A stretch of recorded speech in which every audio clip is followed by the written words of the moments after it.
Nehru trophy വള്ളങ്ങളുടെ ആവേശം അത് ഏറ്റവും ഉച്ചസ്ഥായിൽ തന്നെയാണ് ഇപ്പോൾ കൈനഗിരിയിൽ അടക്കമുള്ളത്. ഇനിയും നിമിഷങ്ങൾ മാത്രമാണ് ഈ ഒരു വള്ളംകളിയിലേക്ക് പോകാൻ വേണ്ടി ബാക്കിയുള്ളത്. നമ്മളിപ്പോൾ ഉള്ളത് കൈനഗിരിയിലാണ്. ഇവിടുത്തെ വില്ലേജ് ബോട്ട് ക്ലബ്ബ് അവരുടെ വള്ളം നീറ്റിലിറക്കുകയാണ്.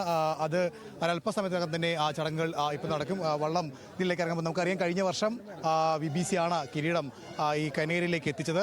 ഇക്കുറിയും ആ കിരീടം നിലനിർത്തും എന്നുള്ള വാശിയിൽ തന്നെയാണ് കഴിഞ്ഞ 35ഓളം ദിവസങ്ങളായി എന്തായാലും കൈനഗിരി വില്ലേജ് ബോട്ട് ക്ലബ്ബ് അവരുടെ പരിശീലനം തുടർന്നിരുന്നത്.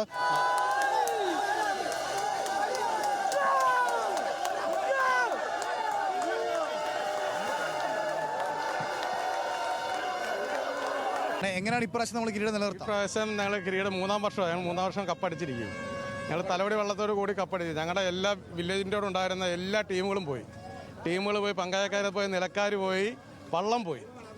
ഞങ്ങൾ എന്നിട്ട് അവിടുന്ന് തുടങ്ങിയാണ് ഇപ്പം ഈ പരുവാക്കിയിരുത്തിരിക്കുക. ഞങ്ങൾ കപ്പും കൊണ്ടേ തിരിച്ചു വരത്തുള്ളൂ. ഇങ്ങോട്ട് ഉറപ്പായിട്ട് അടിക്കും. നമ്മുടെ നാട്ടിലെ വള്ളമാണ്. അതാണ് നമ്മൾ രാവിലെ 7 മണിക്ക് ഇറങ്ങിയിട്ട് തന്നെ ഇവിടെ വന്നിട്ടുള്ളത്. എന്നാലും പ്രതീക്ഷയുള്ള ടീമാണ്. കഴിഞ്ഞ വട്ടം കപ്പടിച്ച ടീമാണ്. പക്ഷേ കഴിഞ്ഞ വട്ടം തുടങ്ങിയിട്ടുള്ളവരല്ല, അവർ വേറെ ടീമിലേക്ക് പോയി. പിന്നെ അവിടെ നിന്ന് ബിൽഡ് ചെയ്തെടുത്തിട്ടുള്ള ടീമാണ്. നല്ല ടൈമിംഗ് ഉണ്ട്. എന്നാലും അടിക്കും. പുതിയ വള്ളങ്ങളൊക്കെ വെല്ലുവിളിയാകലേ നമ്മൾ കിരീടം അടിക്കുന്ന തന്നെയാണ്.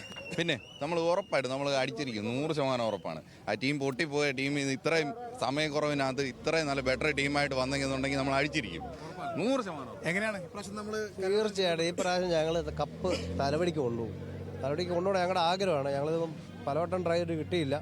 അങ്ങനെ ആവേശം അതിന്റെ ഏറ്റവും ഉച്ചസ്ഥായിൽ എത്തിയിരിക്കുകയാണ്. അങ്ങനെ തലവടി ചുണ്ടൻ നീട്ടിലിറങ്ങിയിരിക്കുന്നു. ഇനി മണിക്കൂറുകളുടെ മാത്രം കാത്തിരിപ്പാണ്. മണിക്കൂറുകളുടെ കാത്തിരിപ്പുകൊടുവിൽ പുന്നമടക്കായലിൽ കരിനാഗങ്ങൾക്കൊപ്പം തലവടി ചുണ്ടനിൽ BBC എന്തായാലും പോരിനിറങ്ങും. ഇക്കുറിയും കിരീടം നിലനിർത്തുക എന്നുള്ള ലക്ഷ്യത്തോടു കൂടിയാണ് അവർ എത്തുന്നത്. കിരീടം നിലനിർത്തുമെന്ന് തന്നെയാണ് അല്പസമയം മുമ്പ് നമ്മൾ സംസാരിക്കുമ്പോഴും അവർക്കടക്കമുള്ളവർ പറഞ്ഞത്. അങ്ങനെ ഇനിയും ഒരു കാത്തിരിപ്പാണ്, മണിക്കൂറുകൾ മാത്രമുള്ള കാത്തിരിപ്പ്.